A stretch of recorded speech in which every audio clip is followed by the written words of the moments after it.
Cleveland's rookie minicamp opened this week, and I want to focus on what actually happened on that practice field. Not the Watson conversation, not the trade speculation around Gabriel, not the organizational politics that have consumed so much oxygen in this story for the past several months. Real football, receivers running routes, a quarterback making throws, rookies competing for spots on a roster being deliberately and specifically constructed around one player at one position. And what emerged from those early sessions is worth examining carefully, because some of it is genuinely exciting in ways that go beyond the typical first-day enthusiasm that gets attached to every minicamp, regardless of what the tape actually shows. Before I get into individual players, let me establish the right evaluative frame, because reading minicamp footage incorrectly is its own form of analysis failure. This is helmets and shorts, no live contact. No first-team defense generating authentic pass rush pressure and coverage intensity that changes how quarterbacks process and how receivers release off the line. You are not watching football in the competitive sense. You are watching a structured evaluation environment that reveals specific and limited but genuinely real information. Athleticism, movement quality in space, route shapes and release mechanics, and perhaps most importantly, who arrived having done the preparation work versus who showed up hoping to survive the evaluation by instinct alone.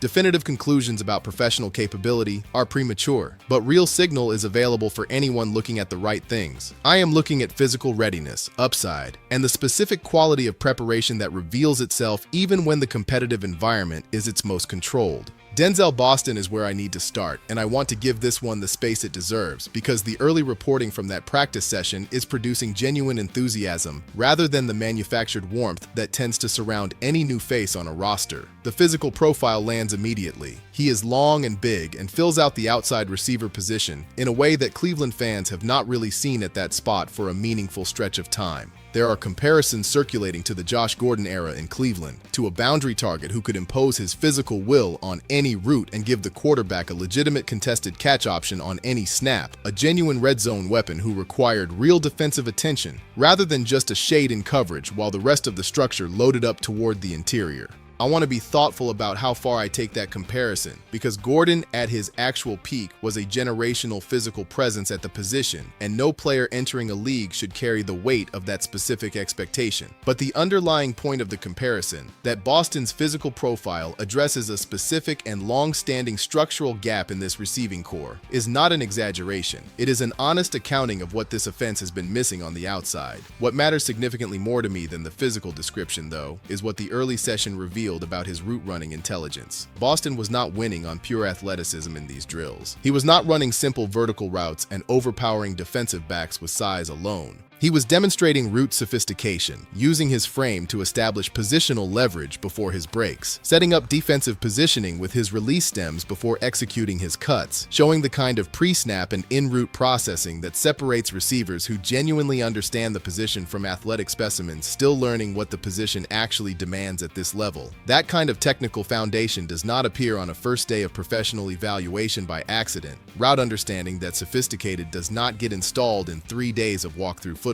It gets constructed through months of dedicated individual work on the fundamentals, the kind of preparation that happens before any clipboard or camera arrives. Boston came to Cleveland having already done that work. For Shedeur Sanders specifically, the implications of that are worth thinking through carefully. The single most conspicuous absence in this offense has been a boundary receiver who can win consistently on the outside, who gives the quarterback a target in tight windows, who creates red zone opportunities against physical coverage that defenses genuinely have to scheme for rather than simply shade toward while concentrating resources elsewhere. If Boston's minicamp showing reflects what he actually is as a developing professional receiver, the combination of his size and route intelligence with Shedeur's documented accuracy and willingness to attack tight windows creates something defenses will need to specifically design for. Cleveland has not had that specific threat on the outside in a long time. Concepcion requires the honest version of the evaluation rather than the comfortable version, because both sides of what he showed need to be on the table. The hands were a problem in this session.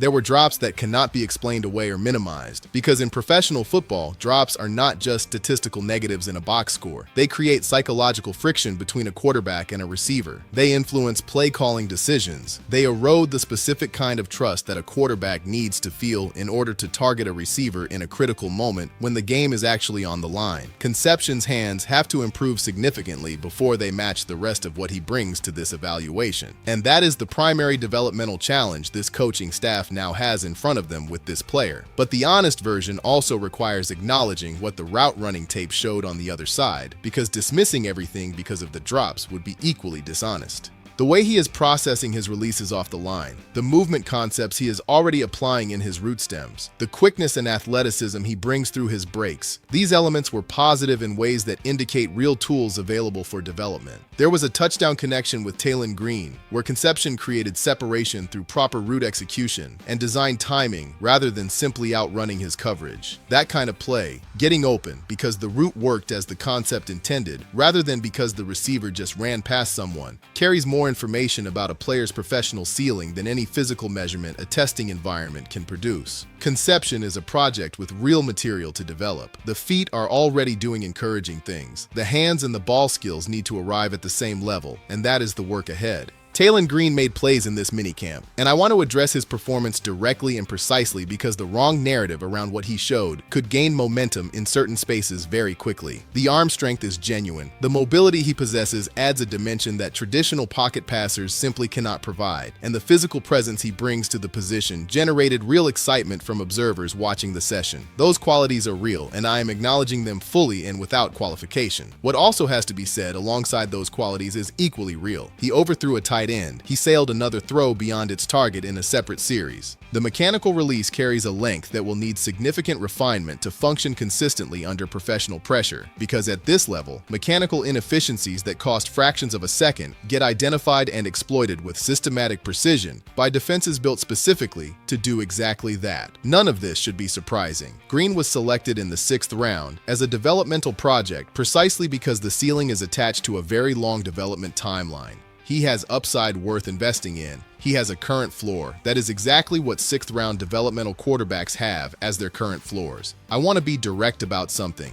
because I already know how certain segments of the media conversation will try to use Green's minicamp moments, and I would rather address it plainly now. A highlight throw from a no-contact rookie minicamp walkthrough session does not reopen, revisit, or in any meaningful way affect the conversation about who the Cleveland Browns starting quarterback is, not even slightly. If anyone attempts to use Green's day one minicamp reps as a vehicle for manufacturing competitive uncertainty around Shedeur's standing in this organization, I need you to recognize that move for exactly what it is. It is the same pattern of selective narrative construction that has characterized coverage of this quarterback situation since well before the formal competition ever began. Green's physical tools are interesting, and his long-term ceiling may develop into something worth following as his career progresses. But a 6th round quarterback still learning to translate raw athletic gifts into consistent professional level execution is not entering any conversation about the starting role. Shedeur Sanders is the quarterback this organization is building around. That conclusion is embedded in every significant resource decision Cleveland has made since this offseason began. One promising throw in a controlled walkthrough session does not alter a single element of that organizational architecture. The larger picture taking shape from this minicamp is the thing I want to spend real time on, because I think it is the most important story, and it has a tendency to get lost in the coverage of individual player evaluations. What Cleveland is doing systematically right now is constructing a specific kind of roster with a specific kind of intent. Every player added, every draft selection made, every resource deployed. This offseason has a coherent logic to it when you understand what this offense is designed to do and what Shedeur Sanders does well. Denzel Boston provides the boundary threat and red zone weapon that this receiving room has needed. Concepcion's speed and movement versatility forces coverage allocation decisions that open space elsewhere in the formation. Spencer Fano adds to the offensive line investment that the organization has already committed approximately $100 million toward constructing. These are not generic acquisitions filling generic holes. They are deliberate investments in a specific offensive vision being constructed around a specific quarterback with specific tools. That is what intentional roster building looks like from the inside when it is actually happening. What the competitive environment inside that minicamp also reveals is the culture being built in that building. And this is a dimension that I think carries as much long-term significance as any individual player evaluation. First days of rookie minicamp are efficient at revealing one thing very clearly: who came prepared and who did not.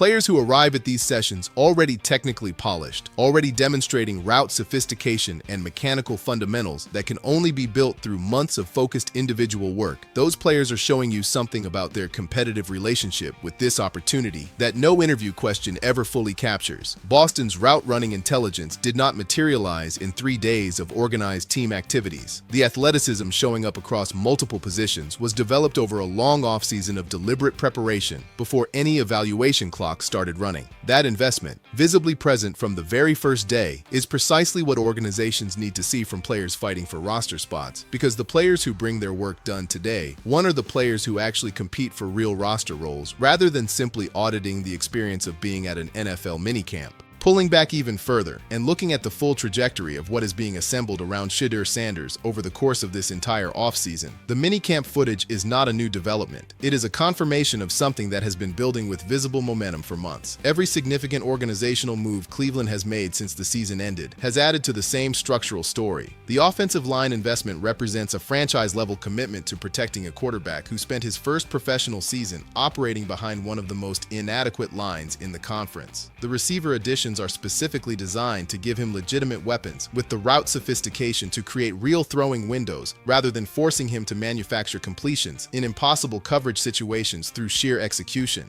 The coaching infrastructure was built by a head coach with zero emotional investment in the previous regime's decisions and complete organizational authority to structure the environment around what the competitive evidence actually supports. And now a rookie class showing up to minicamp having done the preparation work rather than arriving hoping to figure out the professional game in real time as the evaluation is already running. This is what actually building around a franchise quarterback looks like from the inside, not just the headline acquisitions that generate press conference visibility and drive the offseason conversation cycle. The systematic, patient, rep-by-rep construction of a roster where every position group has genuine competitive depth, where every practice session creates real evaluation pressure at every spot, where the players fighting for the last few roster positions are invested enough in earning those positions to arrive on day one, having already done the work nobody was watching. The difference between a team that is genuinely dangerous and a team that has a strong starting lineup sitting on top of a fragile depth chart is entirely in that depth. It is in the players competing for spots, numbers 45 through 53, and whether those players can actually sustain the competitive environment when things get difficult during a long professional season. Cleveland is building that depth right now. The competitive urgency visible from day one of this minicamp suggests the players in this rookie class understand exactly what is in front of them. Everything I am watching come out of this Cleveland facility right now is pointing toward the same conclusion from multiple angles simultaneously. Denzel Boston working through route combinations with the technical sophistication that only preparation builds. Concepcion showing movement qualities that give the coaching staff something real to develop, even as the hands require dedicated work. A rookie class competing with the visible urgency of players who understand that professional football opportunities are finite and that nobody in this building is going to hand anything to anyone regardless of where they were drafted. And at the center of all of it, a quarterback who spent an entire first professional season operating in conditions that were structurally designed to undermine him, demonstrating throughout that process the specific qualities of character and competitive consistency that organizations point to when they decide who they are building around. Finally starting to see the pieces of a real offensive infrastructure arrive around him. The minicamp is the first publicly visible chapter of what this looks like when it all comes together. What is taking shape in Cleveland, rep by rep, session by session, player by player, is the foundation of a team being built to actually compete. Not to manage a rebuild, not to survive another transitional season, to genuinely compete. And the early footage from that practice field is the first evidence of that becoming visible to everyone paying attention.